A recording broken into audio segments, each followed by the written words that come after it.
Welcome, everyone. Ready for a deep dive today. We're going deep into the mystical Book of Dzyan. Ooh, the Book of Dzyan. It's shrouded in mystery, right? Supposedly written in Senzar, Senzar. an ancient language, so ancient it's like deciphering cosmic whispers. It's fascinating. You know, the Book of Dzyan, it's not just some dusty old text. It's like a key. Yeah. It unlocks human destiny, Yeah. cosmic evolution, and how we get to spiritual enlightenment. Big topics. Huge, really. Oh, we do have a few clues, yeah. The Book of Dzyan mentions things like Shambhala, the Great White Brotherhood. Oh, yeah. And the power of the heart, to unlock higher wisdom. It's a lot. Where do we even start? Well, we got to start with the language itself, Senzar. Right. This mystical language, it's more than just words. It's vibration. Okay. Like every sound has a specific meaning, carries a certain energy. Imagine a language that doesn't just talk to your mind, Wow. but vibrates with your soul. I like that image, yeah.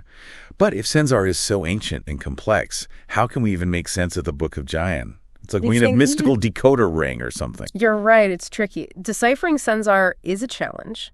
Luckily, we do have fragments of the book translated. Oh, okay. One of those agapegenesis gives us a glimpse, into this ancient wisdom. It was translated into Russian in 95. Oh, wow. And it talks about, get this, rounds and races. Runs races. These massive cycles of time where, humanity is evolving spiritually over millennia. So it's like we're on a cosmic journey of self-discovery going through these cycles. Exactly. Imagine a cosmic dance, right? Humanity, 2 steps forward, 1 step back, always learning and growing through these cycles. Now, here's the thing. Yeah. The book claims we're in the 5th round, moving from the 5th to the 6th race.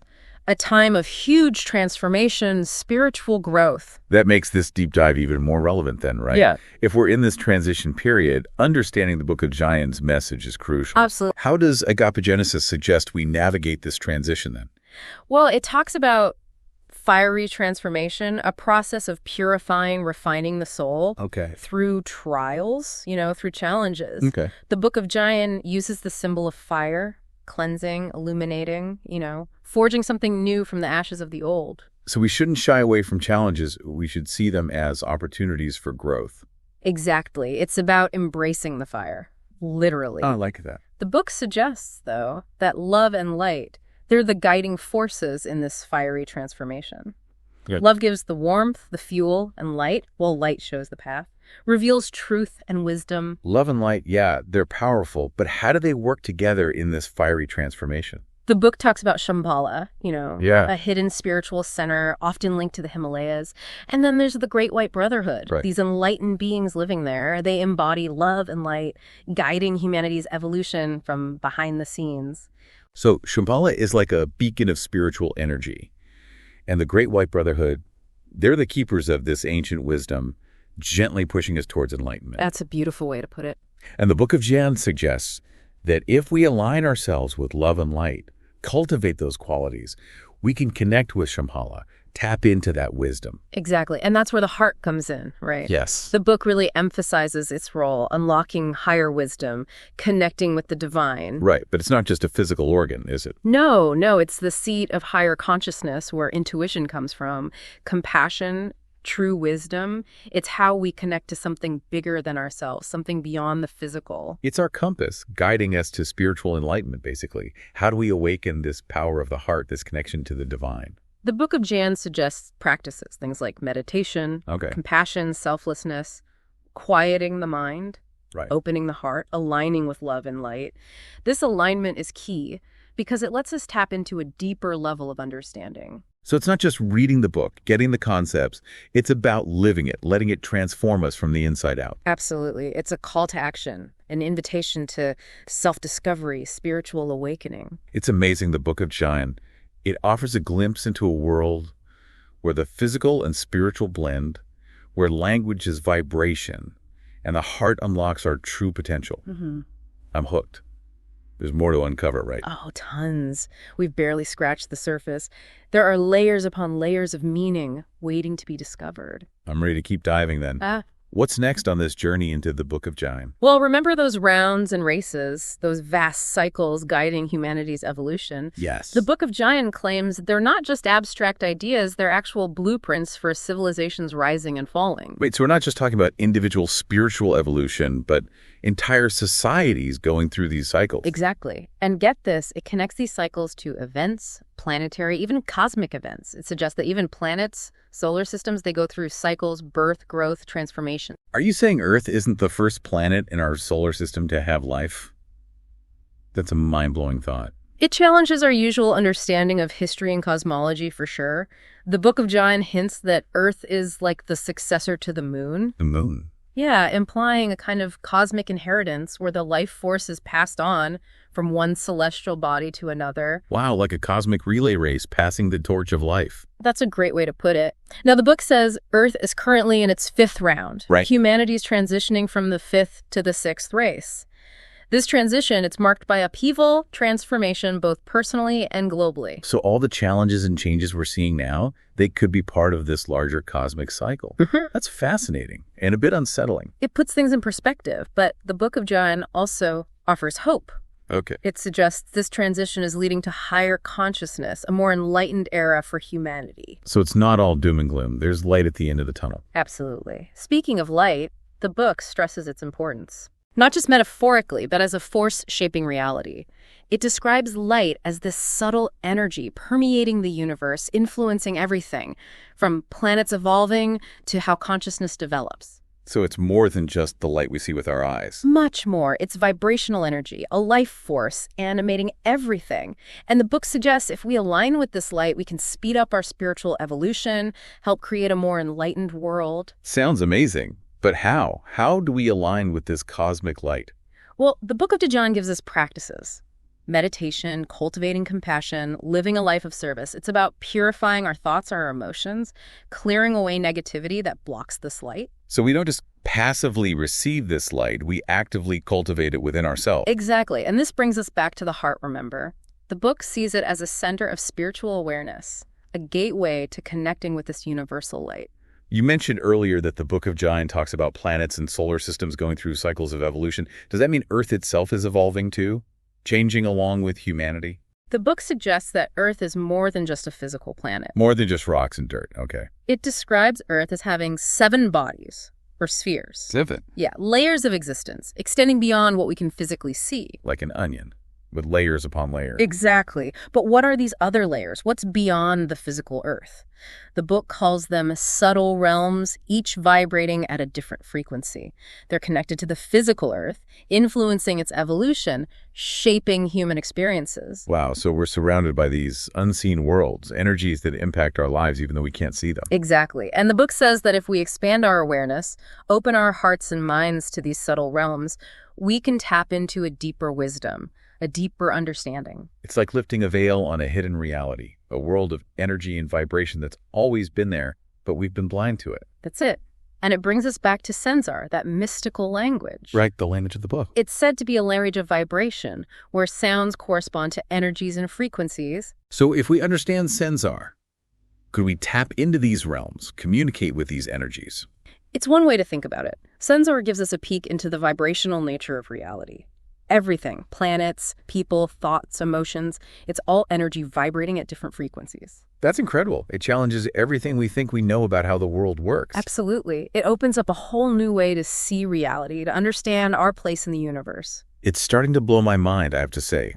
I can see why the Book of Dzyan is considered so powerful and transformative. It's not just information. It's a key to unlocking a deeper awareness, to understanding how everything is connected. And it suggests we're not just watching this cosmic dance, we're active participants, shaping reality with every thought, every feeling, every action. Exactly. And the book guides us on how to become more conscious creators. Oh, interesting. How to align with love and light to create a more harmonious, enlightened world. This is a lot to process, but I'm eager to learn more how we can apply these teachings in our everyday lives. What does the book recommend specifically? So, about applying these teachings practically. Right. It's all fascinating, but how do we live the Book of Dzyan, not just read it? It's about right action. That's what the Book of Dzyan emphasizes. Okay, right action. Making choices that align with our highest values. Promoting harmony, understanding, contributing to the greater good. Living with intention, purpose, not just reacting, but choosing actions that reflect this wisdom. Exactly. Acting from the heart's wisdom, not ego or fear. Easier said than done, though, right?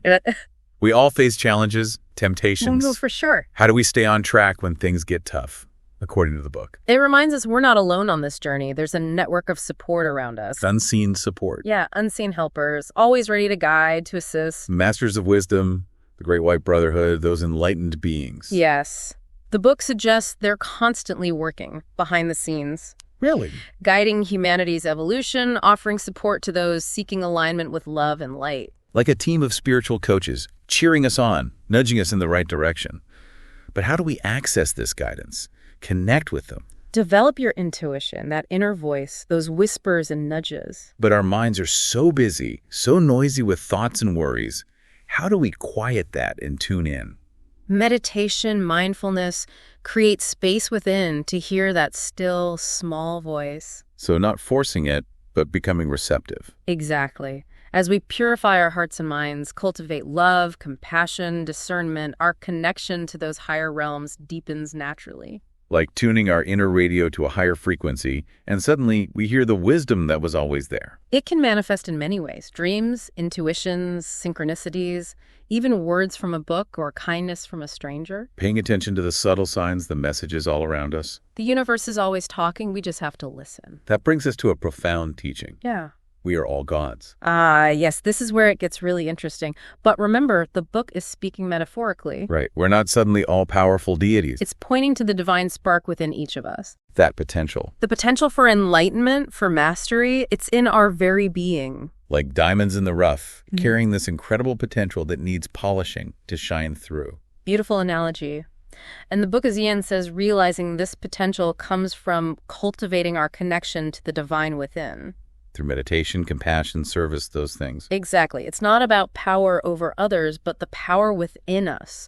Love, wisdom, compassion. As we awaken to this potential, embody these qualities, we become co-creators of a better world. A more harmonious, enlightened world? That's powerful, both humbling and inspiring. We each have a role to play in shaping the future. The Book of Dzyan reminds us we're not alone. We have the masters, our own hearts, and the infinite power of love and light to guide us. We've given our listeners much to think about, to explore. Any final wisdom from the book to share? Remember, enlightenment isn't a destination. It's a process, continual growth, transformation, expansion. Not about perfection, but embracing the journey. Exactly. Approach it with curiosity, courage, and an open heart. Thank you for guiding us through this deep dive. It's been incredible, and I feel like we've only scratched the surface. The Book of Dzyan is a gift, a wellspring of wisdom we can revisit, always finding new insights, deeper meaning. To our listeners, keep exploring the Book of Dzyan. Let its teachings spark your curiosity, ignite your heart, guide you on your own path. May its wisdom illuminate your path, and may the love and light within you shine brightly. Thanks for joining us. Until next time, keep seeking, keep growing, keep shining your light. It's about putting these teachings into action, right? Making them practical. Yeah, how do we actually live the Book of Dzyan? Not just theorize about it. It talks about right action, doesn't it? It does. Right action is a key concept. So what does that mean in everyday terms? It means aligning our choices with our highest values, making decisions that promote harmony, understanding, and contribute to something bigger than ourselves. So living with intention, purpose, not just reacting to things, but consciously choosing actions based on this wisdom. Exactly. It's about letting our heart's wisdom guide us, not our ego or fear. That's easier said than done, though, right? Life throws curveballs. We all face temptations. Oh, absolutely. It's a constant practice. So how does the Book of Dzyan help us stay on track, especially when things get rough?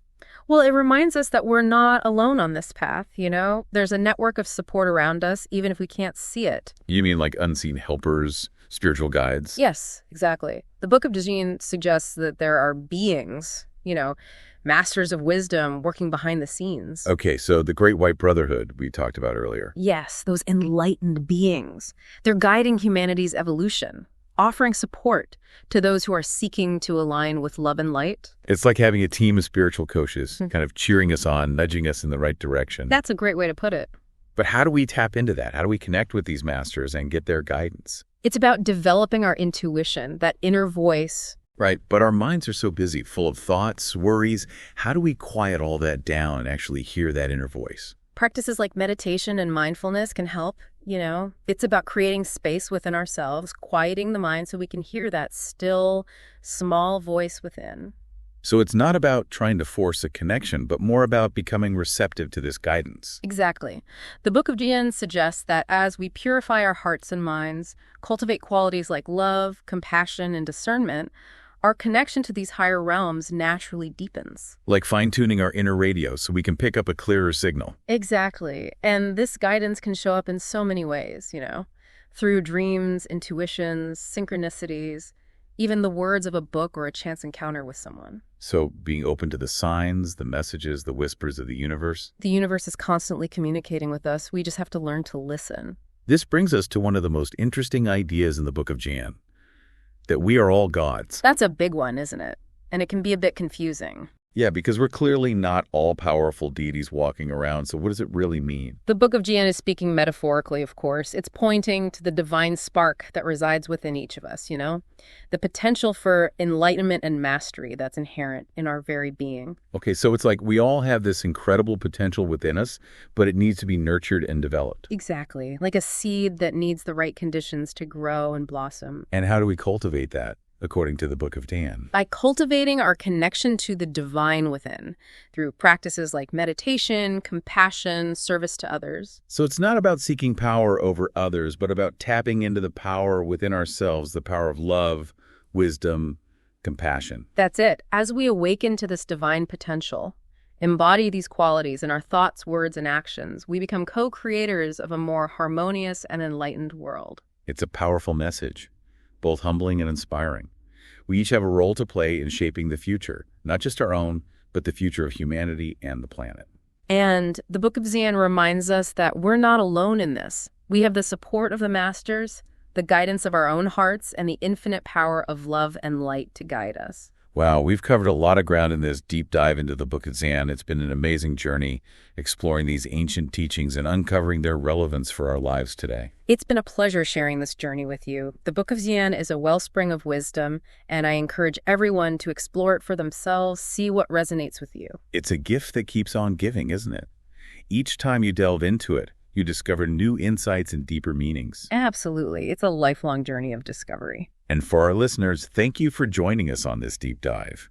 Keep exploring, keep seeking, and keep that inner light shining bright. May the wisdom of the Book of Dzyan illuminate your path. Until next time.